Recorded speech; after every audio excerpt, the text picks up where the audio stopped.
Eh, Matahari pun baru nak naik. Cuba kamu perhatikan dan dengar persekitaran sekarang.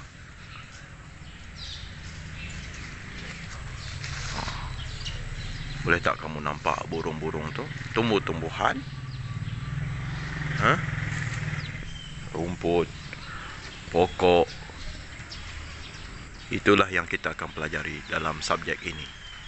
Biology. Iaitu kajian tentang kehidupan.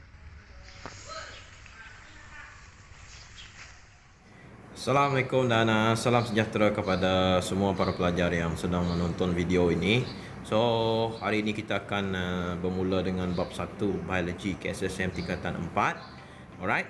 Jadi ini adalah video first untuk kamu daripada cikgu.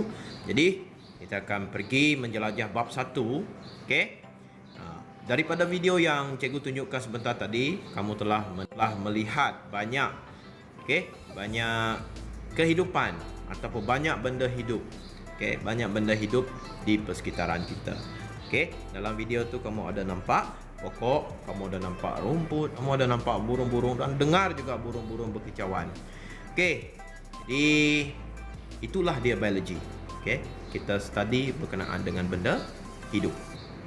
Kajian tentang benda hidup. Itulah biology. Jadi sebelum kita mulakan sesi pembelajaran kita pada hari ini, ingin cikgu terangkan di sini.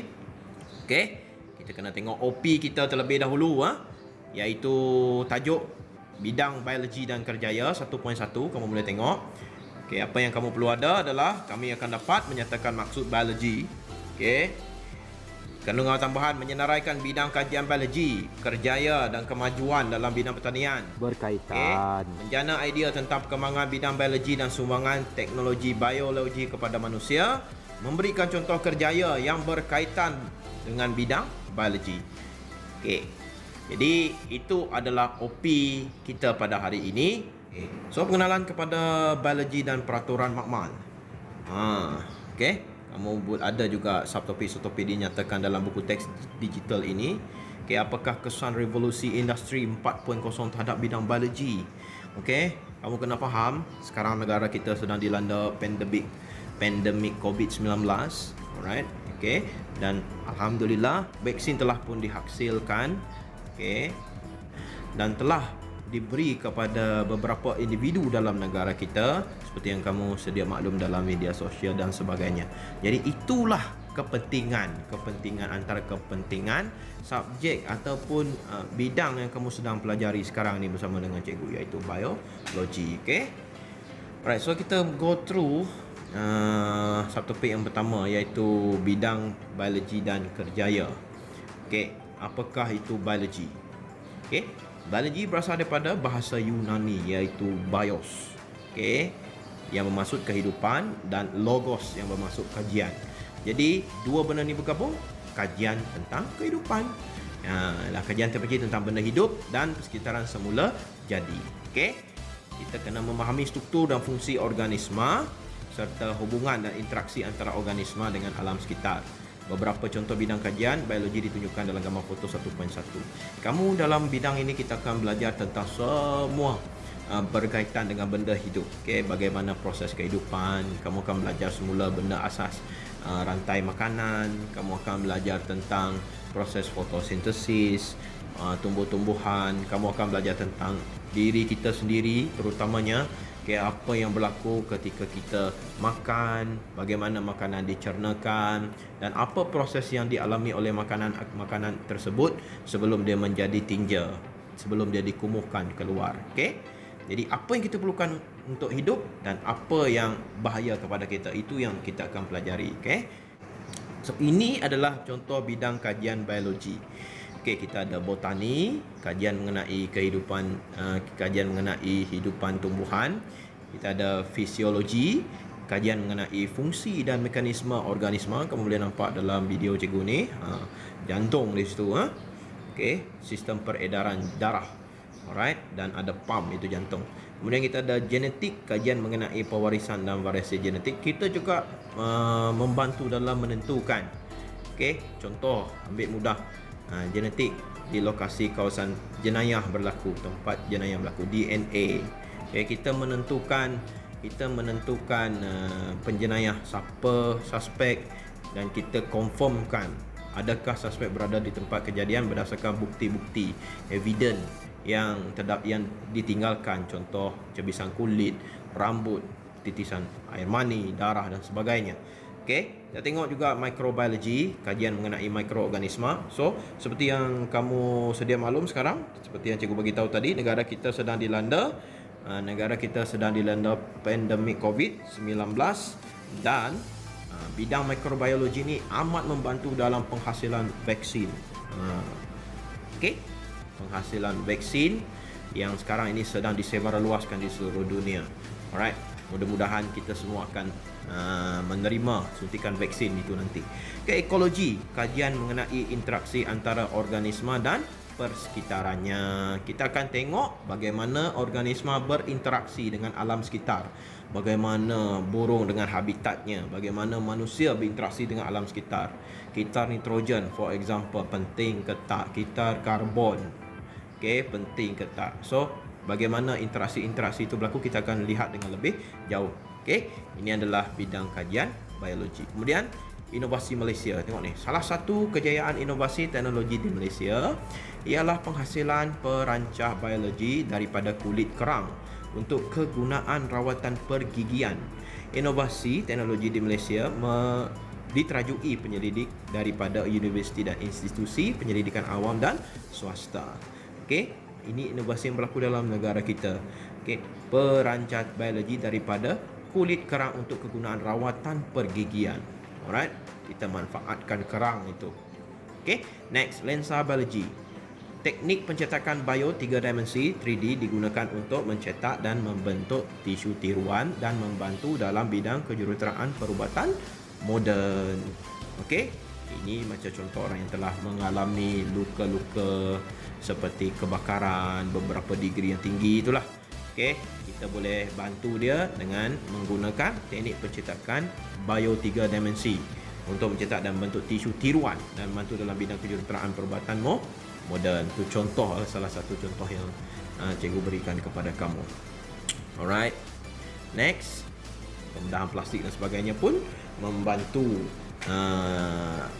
adalah salah satu daripada cabang bidang biologi, pembedahan plastik.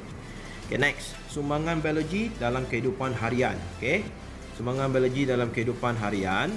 Pengetahuan biologi banyak memberikan sumbangan kepada manusia. Berikut adalah beberapa contoh. Okay, bidang perubatan, kaedah persenyawaan in vitro, perancangan keluarga, pembedahan plastik dan terapi gen.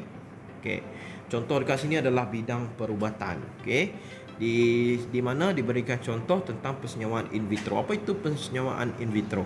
Di mana air mani dan juga ovum disenyawakan pada piring petri dalam persekitaran makmal yang dikawal, okay, yang terkawal. Okay, dengan harapan embrio tu nanti akan hidup dengan baik, kemudian dimasukkan ke semula dalam ibu ataupun perempuan yang tidak dapat hamil contohnya. Alright, dengan harapan bayi tersebut akan hidup dan dapat lahir seperti normal. Alright, ini adalah membantu pasangan-pasangan yang tidak mempunyai anak. Kemudian perancangan keluarga, kita merancang, maksud kita ada peralatan-peralatan ubat-ubatan yang kita dapat gunakan dalam perancangan keluarga, berapa bilangan anak yang kita inginkan. Okay, bila kita nak ada anak, bila kita nak ada zuriat, kita boleh kawal, kita boleh rancang. Kemudian pembedahan plastik, ini macam biasalah, daripada tidak cantik kita nak jadi lebih cantik, kita gunakan perubatan untuk melakukan pembedahan ni. Kamu boleh pergi ke negara-negara luar sana, banyak negara lah yang melakukan pembedahan plastik ni dan menawarkan harga yang murah-murah. Kamu boleh search Google di internet kalau kamu inginkan. Tetapi ingat, bagi cikgu lah, okay, bagi cikgu cukuplah kita neutral ataupun normal sahaja, tidak perlu ubah apa yang ada, kecuali kita telah mengalami kemalangan. Apa boleh buat kan? Kita nak balik kepada keadaan yang asal. Pembedahan plastik amat boleh membantu. Dan terapi gen, terapi gen ni untuk kita merawat penyakit-penyakit yang berkaitan dengan gen. Okey, pewarisan. Kemudian kita pergi kepada bidang farmasi ya. Masih lagi dalam gambar foto 1.2 sumbangan biologi dalam kehidupan harian. Bidang farmasi, pembuat vitamin sintetik, vaksin, hormon insulin dan enzim sintetik. Okey. Vitamin adalah penting untuk kita. Vitamin sintetik, vaksin. Vaksin yang kita pakai sekarang ni adalah untuk membantu kita mengurangkan kesan jangkitan COVID-19.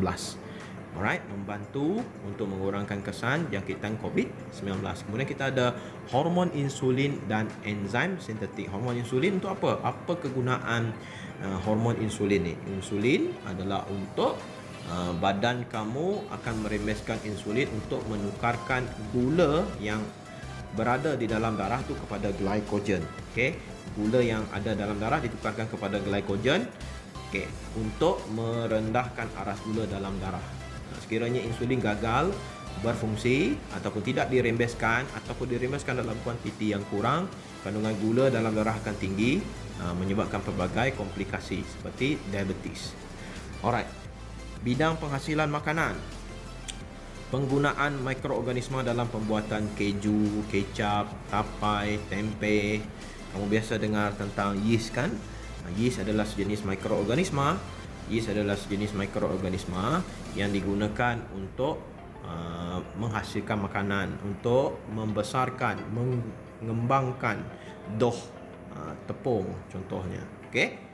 Jadi roti akan menjadi lebih gebu, besar dan lebih cantik dan sedap dimakan. Okey, bidang pertanian. Okey, kita ada bidang pertanian di sini. Tanaman dan haiwan transgenik, iaitu tanaman dan haiwan transgenik. Okey, kita ada teknologi hidroponik. Ini biasa kita guna pakai lah. Sekarang kamu boleh tengok di tempat kita ni, sekolah, di kawasan sekolah kita pun ada contoh-contoh teknologi hidroponik ni ya. Kemudian aeroponik lah sekarang. Okey, ini adalah sumbangan biologi dalam kehidupan harian. So, next kita tengok kerjaya dalam biologi. Apakah contoh-contoh kerjaya dalam biologi? Saya menggunakan teknologi maklumat untuk menghasilkan ubat-ubatan. Apakah bidang kerjaya saya? Farmasis. Kan, saya ingin menjadi seorang ahli biologi kehidupan liar. Apakah bidang biologi yang perlu saya pilih? Zoologi. Okey, kalau kamu minat kepada haiwan, kamu suka dan menyayangi haiwan, suka peluk, suka cium, suka beri ubat, suka bagi mandi haiwan, jadilah zoologi. Kamu akan dekat dengan haiwan. Tengok dalam gambar foto ni 1.3 kamu boleh nampak seorang lelaki menyusukan seekor harimau. Okey. Kerja kamu pada hari ini sangat simple.